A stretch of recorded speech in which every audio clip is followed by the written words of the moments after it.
اعوذ باللہ من الشیطان الرجیم بسم اللہ الرحمن الرحیم۔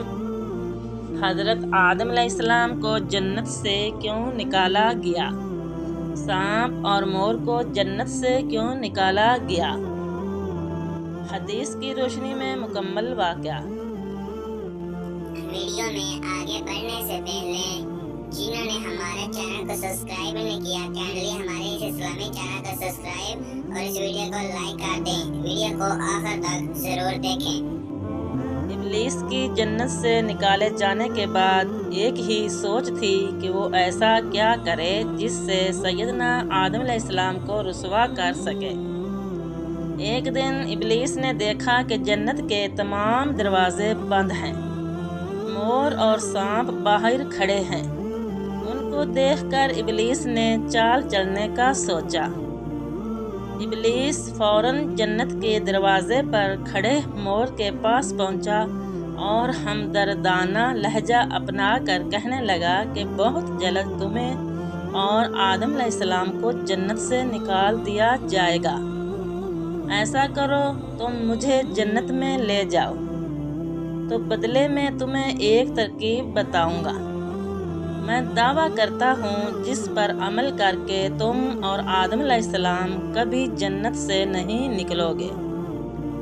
مور ابلیس کی بات سن کر فکر مند ہو گیا۔ کچھ دیر سوچنے کے بعد کہنے لگا کہ تمہاری بات تو میرے دل کو لگی ہے، لیکن میں تمہیں اندر کیسے لے کر جاؤں، وہ بھی اتنے محافظوں کے ہوتے ہوئے؟ تو ابلیس نے فوراً جواب دیا، کیا تم نہیں جانتے میں منتر پڑھ کر خود کو ایک موتی میں تبدیل کر سکتا ہوں؟ تم مجھے اپنے منہ میں دبا کر جنت کے اندر لے جانا۔ یہ کہہ کر ابلیس نے منتر پڑھا اور خود کو چھوٹے موتی میں بدل لیا۔ پھر مور نے ابلیس کو اپنے منہ میں رکھ کر جنت میں داخل ہوا۔ یوں ابلیس ملعون ایک مور کی مدد سے جنت میں داخل ہو گیا۔ یہ مور ابلیس کو منہ میں لے کر سیدھا اماں حوا کے پاس پہنچ گیا۔ وہاں پہنچ کر ابلیس نے دوبارہ خود پہ منتر پھونکا اور انسان کی شکل میں آ گیا۔ انسانی شکل میں آنے کے بعد اس نے اماں حوا کو ورغلانے کی کوشش کی اور کہنے لگا، اگر آپ نے اس درخت کا پھل نہ کھایا تو آپ کو جنت سے نکال دیا جائے گا۔ اماں حوا بولی، یہ درخت تو ممنوع ہے، اس کا پھل کھانے سے منع فرمایا گیا ہے۔ ابلیس دوبارہ بولا کہ اس درخت کا پھل نہ کھایا گیا تو آپ کو اور آدم علیہ السلام کو جنت سے نکال دیا جائے گا۔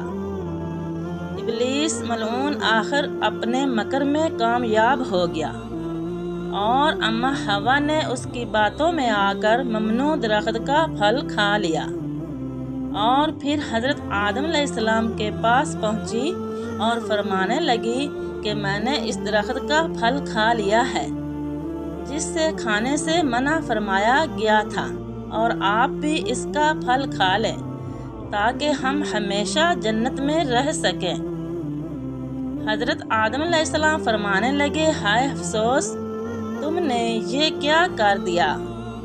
ابلیس کے مکر میں آنے والی اماں حوا نے سیدنا آدم علیہ السلام کو مجبور کیا کہ وہ بھی اس درخت کا پھل کھا لے۔ پھر آدم علیہ السلام نے بھی ایسا ہی کیا، اور پھر آپ دونوں کو جنت سے بے دخل کر دیا گیا۔ مور یہ سارا معاملہ دیکھ رہا تھا، کیونکہ مور بھی ابلیس کے مکر میں آ گیا تھا، اس لیے مور اور اس کا ساتھ دینے والے سانپ کو بھی جنت سے نکال دیا گیا۔ یوں سیدنا آدم علیہ السلام، اماں حوا، مور اور سانپ جنت سے اتر کر زمین پر آ گئے۔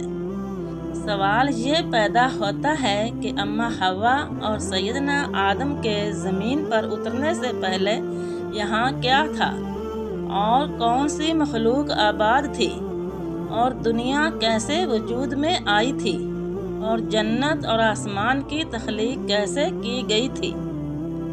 یہ سب تفصیلات آپ کے ساتھ شیئر کرنے جا رہی ہوں۔ جو ممنوع پھل تھا اس کے بارے میں کہا جاتا ہے کہ وہ گندم تھا۔ اسی گندم کو پھر انسان کی خوراک بنا دیا گیا اور انسان اب بھی گندم کی طلب میں رہتا ہے اور گندم کھا کر اپنے جسم کو طاقت فراہم کرتا ہے۔ اور اب بات کرتے ہیں مور کی، تو وہ میرے رب کی بہت پیاری تخلیق ہے۔ اس کی خوبصورتی دیکھ کر انسان اس میں مگن ہو جاتا ہے، جس طرح اماں حوا ابلیس کے فریب میں مگن ہو کر گندم کا پھل کھا بیٹھی تھی۔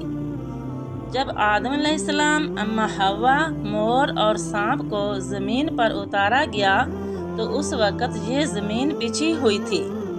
اب سوال یہ پیدا ہوتا ہے کہ اس وقت زمین پر کیا تھا؟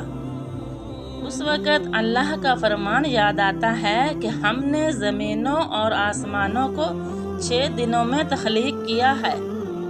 ایک جگہ ارشاد ہے کہ اس زمین پر پہلے کچھ بھی نہیں تھا سوائے پانی کے۔ تو یہ معلوم ہوا کہ اس زمین پر آباد ہونے سے پہلے پانی ہی پانی تھا اور کچھ نہیں تھا۔ پھر اللہ تعالیٰ نے زمین کو پانی پر بچھایا۔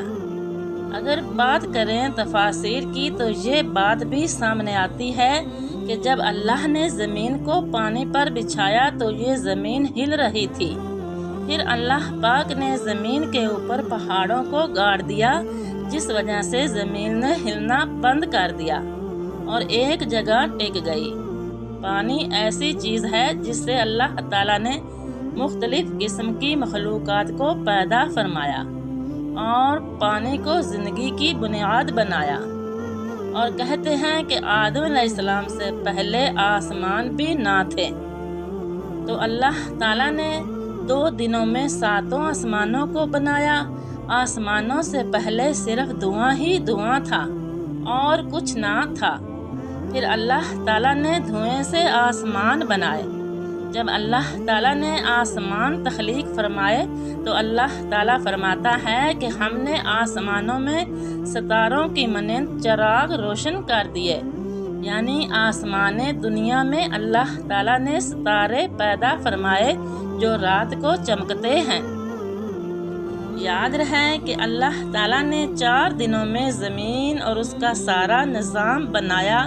یہ پہاڑ، جنگل، دریا، سمندر، صحرا، یہ سب اللہ تعالیٰ نے اپنے حکم سے صرف 4 دنوں میں تخلیق فرمایا۔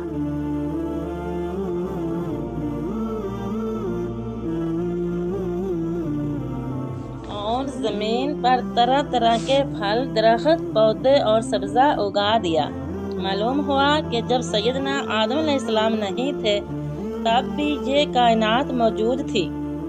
جب آدم علیہ السلام کو اللہ تعالیٰ نے پیدا کرنے کا ارادہ فرمایا تو اللہ تعالیٰ نے اس کائنات کو تخلیق فرمایا، اور جب آدم کو پیدا فرمایا